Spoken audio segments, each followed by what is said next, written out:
घरासमोर थांबू नकोस असे म्हणल्याचा राग आल्याने आरोपीने मुलाला शिवीगाळ करून लाकडी दांड्याने मारहाण केली.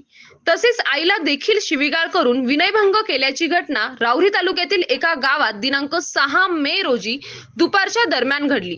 एक तरुण दिनांक 6 मे 2026 रोजी दुपारी 2:30 वाजे दरम्यान त्याच्या घरासमोर असताना आरोपी तेथे आला.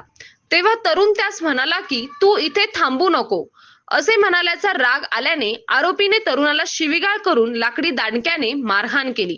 तेव्हा तरुणाची आई जाब विचारण्यासाठी गेली असता आरोपीने त्यांना देखील शिवीगाळ करून लज्जा उत्पन्न होईल असे वर्तन केले. तसेच तुला काय करायचे ते कर, माझे कोणी वाकडे करू शकत नाही अशी धमकी दिली.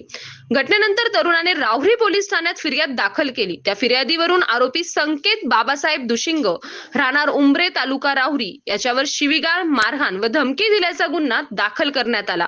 पुढील तपास पोलीस निरीक्षक संजय ठेंगे यांच्या मार्गदर्शनात सहाय्यक फौजदार बबन राठोड हे करीत आहे. सतीश फुलसौंदर सह राजेंद्र म्हसे, MS न्यूज 15 राहुरी. अशाच नवनवीन बातम्या पाहण्यासाठी चॅनलला सबस्क्राईब करा.